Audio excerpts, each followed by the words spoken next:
talk about the Lakefield Lioness Club, the history of it, the 27 years history of it. And Mark Good is a founding member of the club, and Norma Jones is not a founding member, but a longtime member. And so we've spent some time, and she is the president of the new Lions Club, yes, and was the last president of the Lakefield Lioness Club. So we're really pleased that your club is willing to share the history of those years, because we don't think about the last 27 years as being history, but another 25 years from now, and it really truly is history that if we don't capture it now, will not be as fresh, and we won't be able to have as much details. So you'll notice that we videotape the interviews, and Sheila transcribes the whole interview, and so we'll be able to give you a copy of that afterwards for your club. So I'm going to start now, and I'm going to get my glasses here. We're going to talk a bit about, in 1978, the Lakefield Lioness Club held a certification night at the South Beach Hotel. And all the original members were there, as well as some of the Lions ladies. So maybe, Mark, if you could talk a bit about when and why the club was first formed, before that first certification night, how much earlier there was talk about one, and who was involved in that founding. Okay. It started because Bob Cooper and Bert Cornwall, Lions members, and they wanted wives involved in an organization, and they were really the ones that decided we should perhaps get organized as a Lioness group, which is an auxiliary of the Lions. And so we got together, and we had 11 members originally, and some came, some went. We had more. Anyways, our Lions have always been very supportive of us. They supported our Lioness, and they have supported us now that we are Lioness Lions. Anything else, Norma, that we should? No, I think that's how it basically got started. The Lions in those days was an exclusive men's club, and so there wasn't any question as to us joining the Lions and becoming Lions.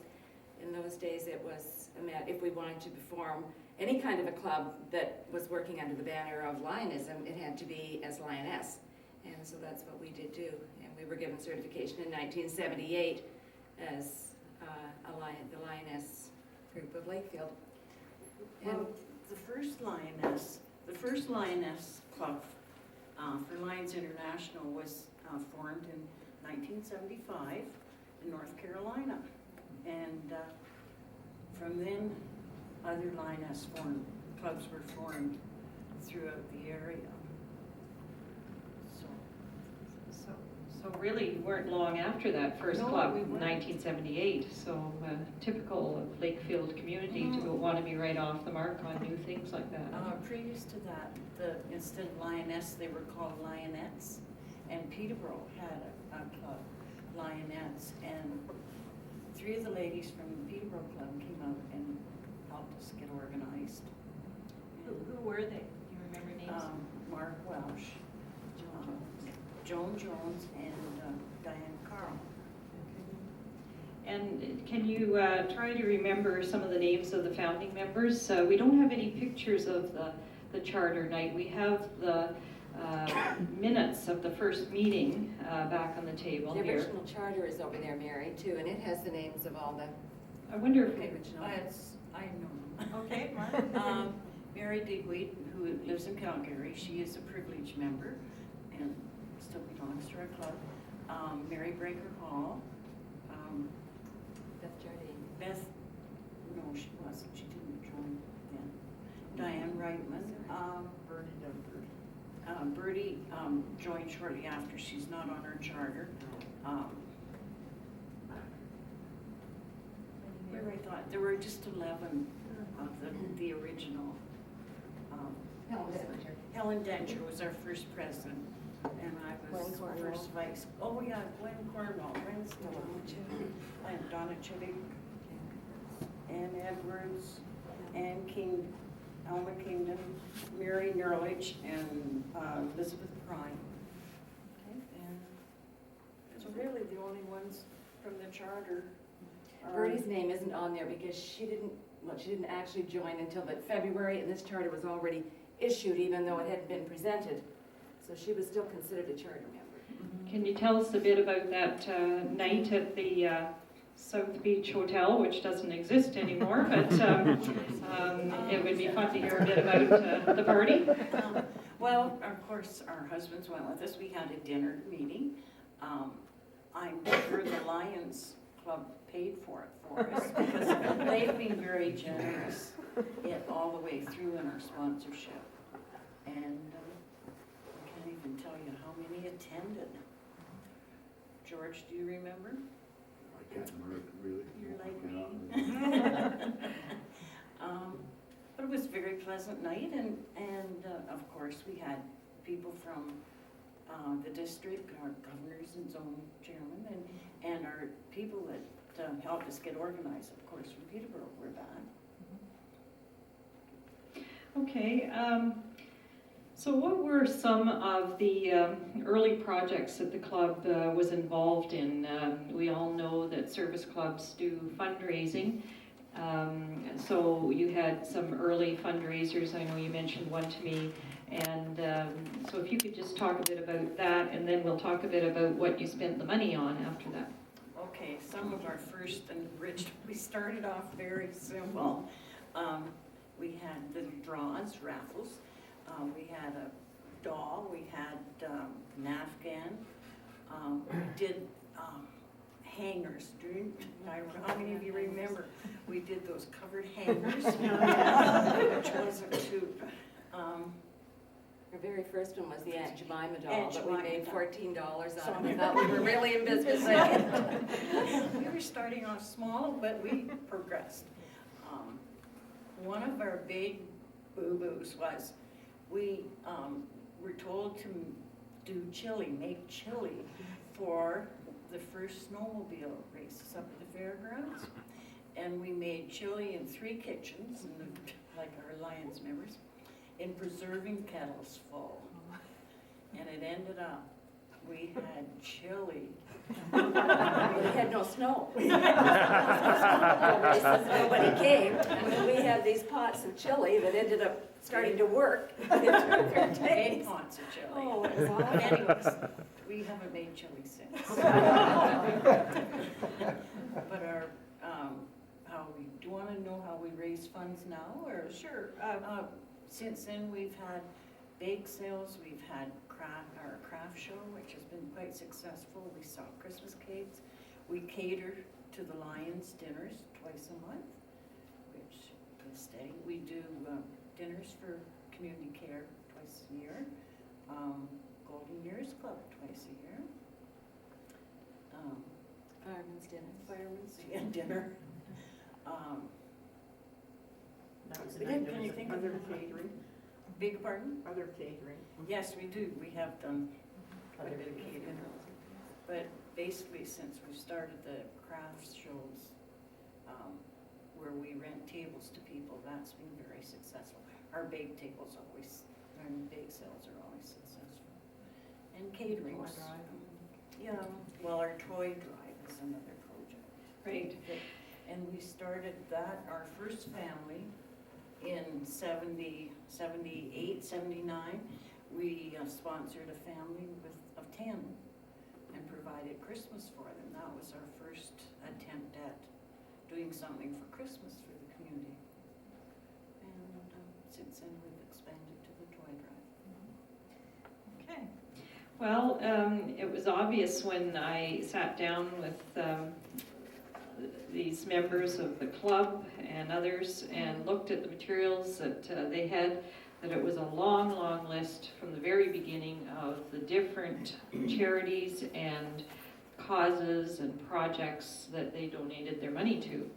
And you know, everything from the toy drive to the first defibrillator for the medical clinic, and a long, long list, and I am sure you can think of some of them, we could read them all off, but one of the points that you made to me was that all the money that you raise goes back right into the community in one way or another. So if you want to talk a bit about some of the things over the years, many things, and we can't list them all, but some of the things that you remember giving to. Well, to start with, we have a service club and a club fund. But our service account, everything that's raised through the community or outside of the club function is returned to the community. What's raised within our club, we can spend for things that are within the club, but other than that, because of rules and Lions International, everything from the service club goes back to the community. We did bingos. That's another thing we did early on. We used to do bingos, and we were quite successful doing bingos, and were able to donate quite a bit then with bingos at the barn. We also did them in Peterborough. So that was the Fowler's Corners barn out there. That was really good until it became no longer available to So us. the casinos started to open, I guess. Right.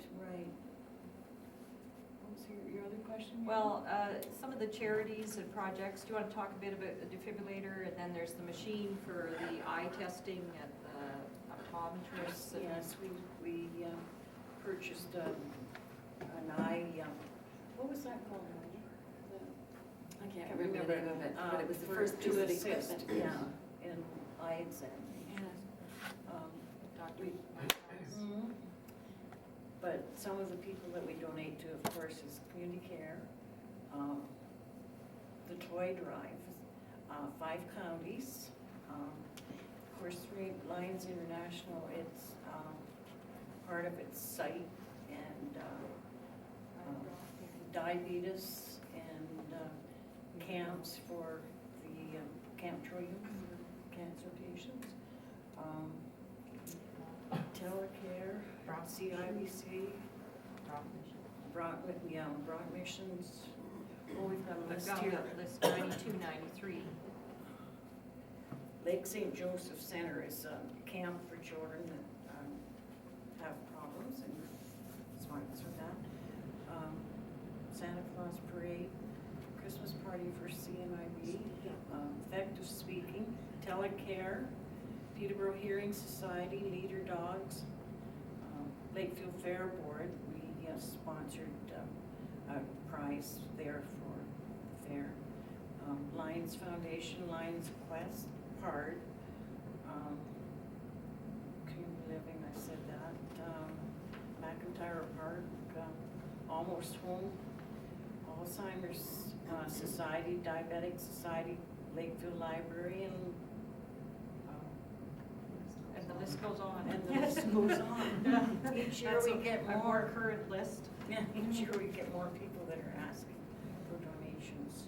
How do you make your decisions around who you give to? By the ones that we think we need to contribute to more than others. Also, the ones that we are sort of compelled to give to through the Lions Club. Over the past 10 years, we've been able to donate around $10,000 a year. That doesn't seem like a tremendous amount of money probably, but when you consider that it's been a group of 12 of us that have raised that money, and all that money goes back into the community, it's appreciable. The years that we were doing the bingos and the Nevada draws, we were wealthy. We were able in those days to give between $25,000 and $30,000 away each year. But when the barn closed down, we didn't get the option of being able to go into the bingo barn in Peterborough, so that was a big loss to us. So since that time, our main source of income have been our catering to the Lions dinners, and thank goodness the Lions still like our foods. We serve them their 2 dinner meetings a month, and then the dinners that they serve to the Diners Club and the seniors, and then other groups and small things like that. Plus the 2 big bake sales that we have a year, one at Christmas time during the Craft and Home Show, and the other one on the May 24th weekend, that have always been well supported by the community. Then other than that, this year, or the last 2 years, we've had a gal that has taken on 50-50 draws and an Afghan draw, which we made over $1,000 on their 50-50 draw.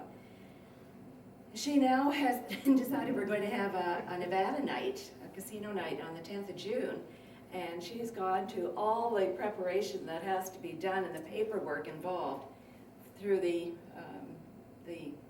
municipal office and the gaming commission, and has everything in place, and I think it's a go. We haven't had the final approval, but I'm sure it is forthcoming.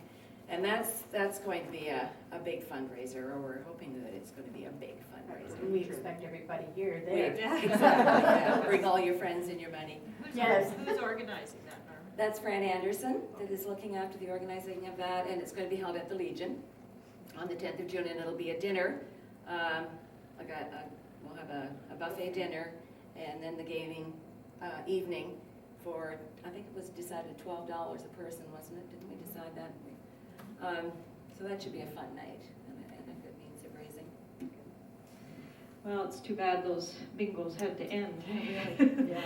But a service club, people join for, I'm sure, various reasons, but you certainly develop a definite camaraderie amongst club members, and I'm sure that it must be a wonderful support for people in their lives to be a member of a service club. And 27 years, for those of you who've been in that long, is a long commitment.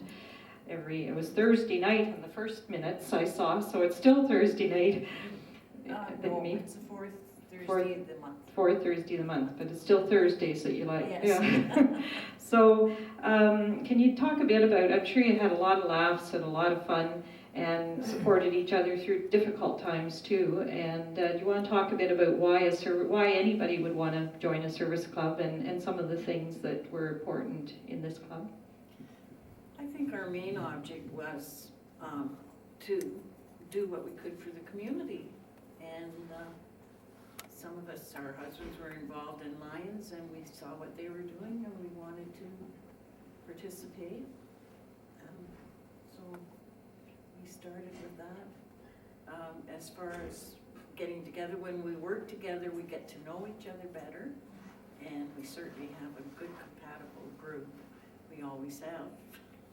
And our motto as Lioness was, we serve too, where the Lions was, we serve. So, you add to that, Norma? Not much, I think that's good.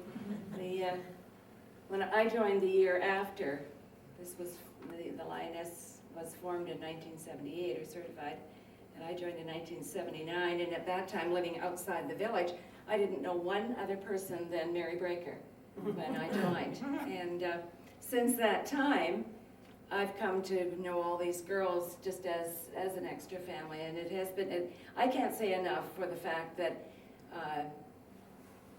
it's been not only an inspiration to me, but a great source of satisfaction to be able to help out in the community and to do for others, and see the accomplishment that a group of women working together can do in a short time and have a good time doing it.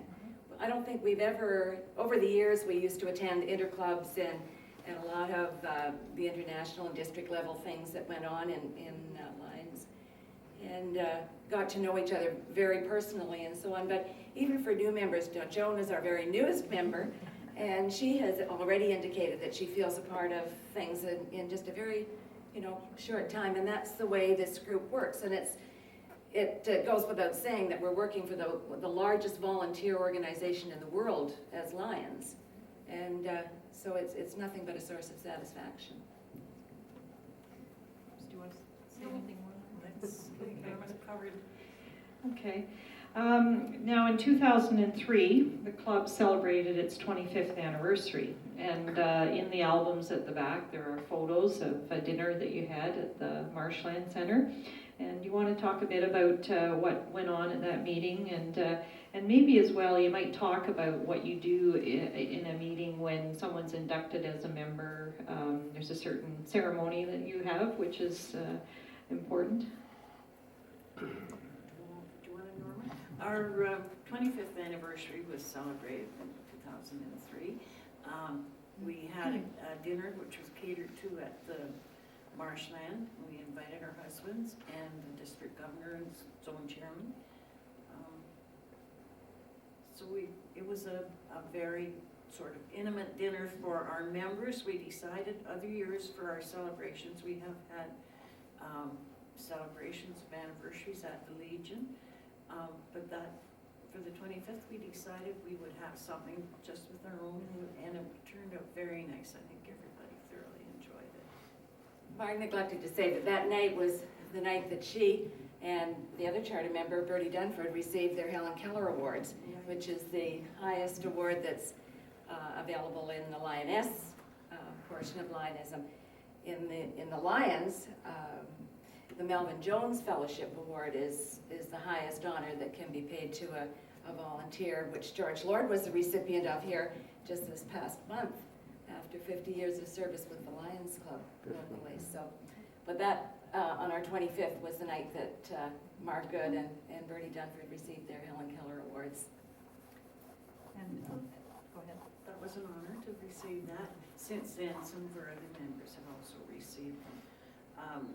We have to be awarded that. The club sends 500 to Lions International, so it's something that we are all very proud to accept and to have it done for us.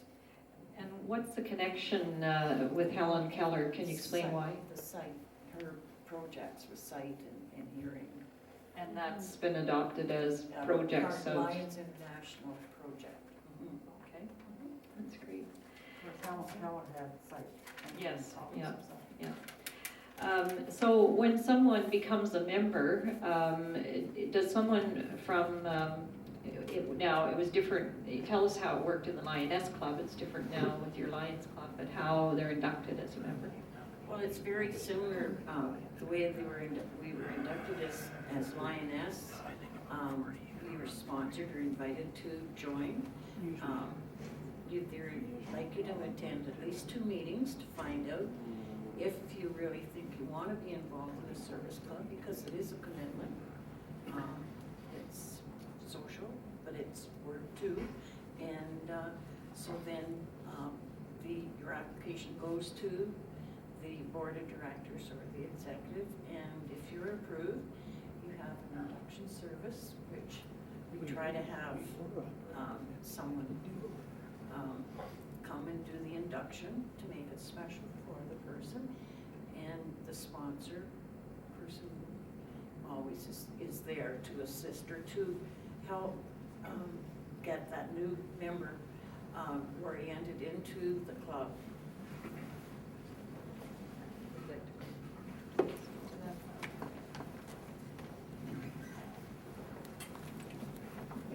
Now, for those of us in the public who aren't members of Lioness or Lions, it's a little bit complicated, the relationship. If you can explain how a Lioness Club was related to a Lions Club.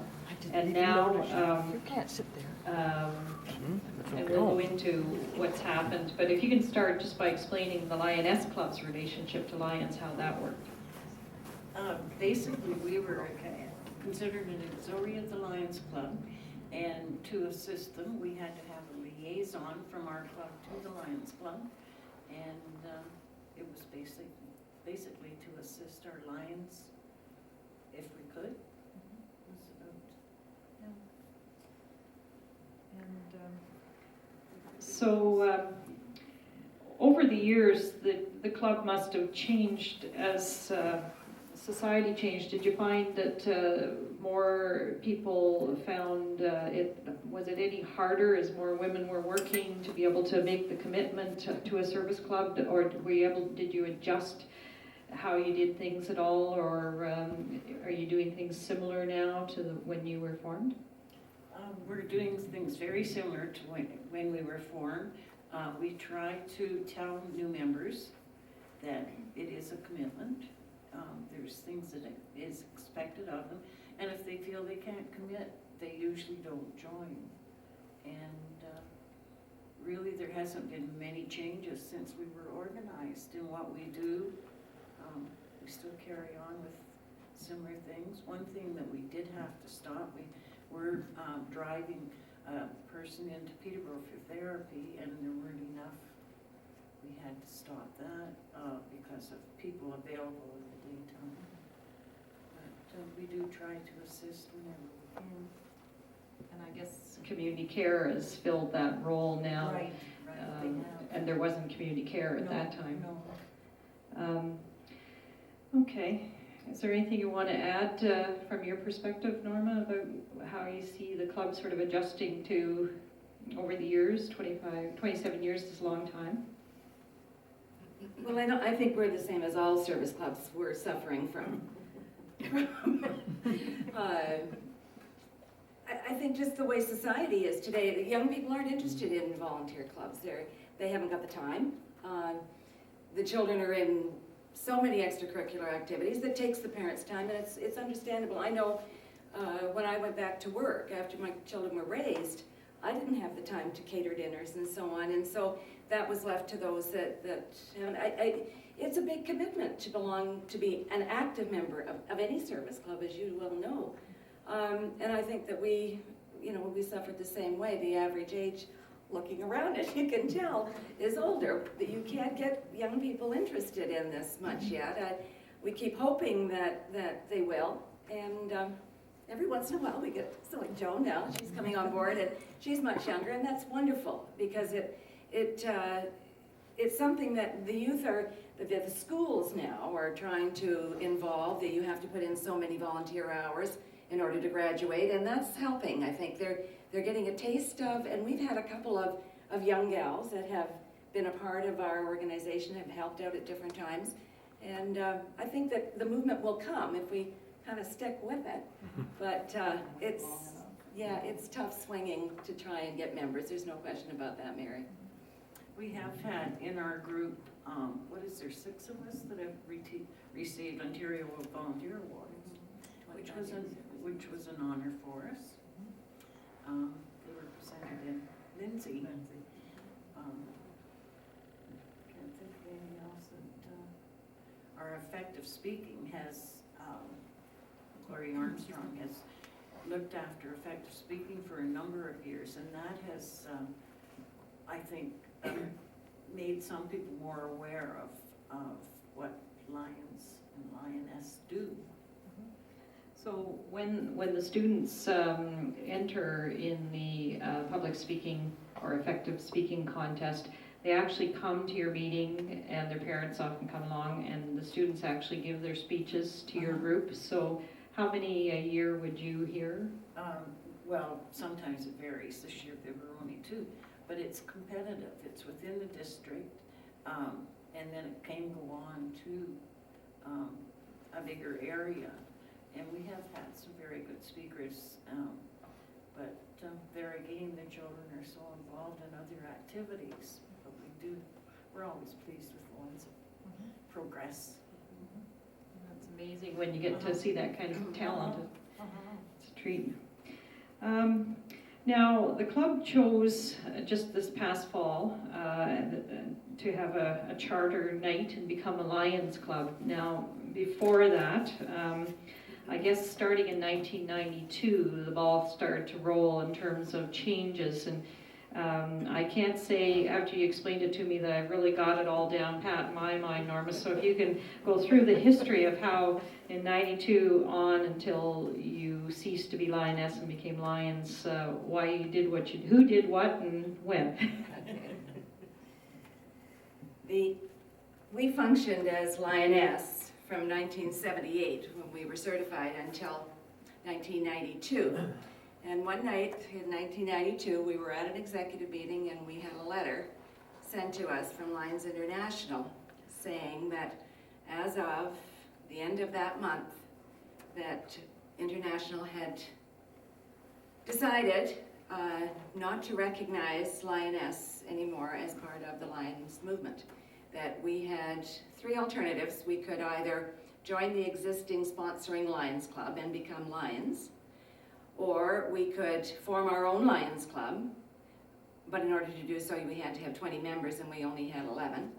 So that wasn't an option. The first option, joining the Lions Club, really wasn't an option really either, because neither did we want to be a part of the men's club, nor did the men want us as part of their club. So that really wasn't a viable option. And the third was to carry on the way we were as an auxiliary of the Lions Club and function as we were, knowing full well that we could never hold district office or to go any farther than outside club level. That was ultimately the choice that we made to do. And we functioned since 1992 until 2005 as Lioness, being an auxiliary of the Lakefield Lions Club. With their full support and wonderful backing, and with district's full support and backing as well. But the movement was such that initially when Lions or the Lions International was formed, or Lions were formed in 1917, it was a group of businessmen that came together to form an organization to make money to help those in need. And as it grew, it became international and huge in Asia and Europe. And the North American Lions became very concerned that they were losing control. And so what they, in their wisdom, deemed to do was, because the Lioness movement was really flourishing, was that if they could get all the Lioness to become Lions, that would up their numbers, up their money, and they'd be on the same footing as the European Asian Lions. Unfortunately, it backfired, because the majority of the Lioness were so hurt, myself included. I was one of the ones that said, listen, I can volunteer with an organization that's glad to have me, kind of thing. But over time, I lost that feeling, just because I recognized that the ultimate losers in this situation is the community. Because what we were doing was for the community, and once we got past the initial hurt of the whole thing, we then carried on and functioned as Lioness. But it's become very evident, every year we go through the same thing. Do you think this is the year we should become Lions? Because that is basically what our option then was. And every year we heard rumblings from district and from international that this was maybe going to be the last year that Lioness were going to be allowed to function. They're not allowed to function above that district level anymore. And so last year, it came up as a strange opportunity. One of the gals wanted to become a Lions, and so we thought, well, maybe now is the time. Let's become Lions ourselves and do it. So we took a vote on it, and it was a unanimous vote. Everybody in the club, which was at that time 17 of us, decided that we would become Lions. Well, we had a few obstacles to hurdle over, because number one, we had to be a group of 20. Well, we were only 17. And we were losing one, we knew, because she was going to join the men's club. So we thought, okay, we got to get 4 new members. Well, we didn't have any trouble with that. That was gangbusters. We got 5 new members just by picking up the phone, really. And it has continued since. So we're now a group of 24. But anyway, we decided to do this. There was a lot of paperwork and so on, but we had, again, 100% backing from our Lions Club. They sponsored us. In total backing, with the exception of the then president, but everybody else was in favor of what we were doing. And so we were chartered actually in July, but we had our charter anniversary in October of last year. So now we are the Lioness Lions Club of Lakefield. Our responsibilities are the same. The only thing is that now, as a Lion, if anyone wants to go on and take a position as zone chairman or district director, you can, where before as a Lioness you weren't able to. But anyways, it opened that opportunity for those that wanted to. We'll be able to take a better part, I guess you should say, in conventions if we attend. So hopefully it'll work out great for all of us. It sounds like it provides more opportunity in a way. It does. And internationally, you can visit other Lions clubs when you go traveling too, can't you? I remember my neighbor across the road, Bob Cooper, who was a very active Lions Club member. He really enjoyed visiting other clubs when he'd go traveling, and his wife was a Lioness member, and Janet Cooper, and it was part of their social time. In fact, I think he visited other clubs on other continents as well. And what do you bring back when you go to another club? Do they give you a little, like a little pennant kind of Sometimes a thing? little banner. Sometimes they'll give you a little banner. A lot of the members collected pins. Some of the members have a great collection of pins. You wonder after a while, what are you going to do with them all? But anyways, and it is a great opportunity to meet other people. And if you go often enough, it's like a little home week, meeting them again at these different functions. Can you add anything to that? Do you get visitors at all to your club yet? We do, we invite visitors. We used to have, as Lioness, we had a lot of inter-club action, but then as Norma was saying in '92, with this kerfuffle, things changed because some of the Lioness clubs just disbanded. So we haven't had the same, but we used to thoroughly enjoy our get-togethers with other clubs and visitations. So where's the conference or convention this year, and are any of you going to it? The convention's in Kingston this year. It's always been at the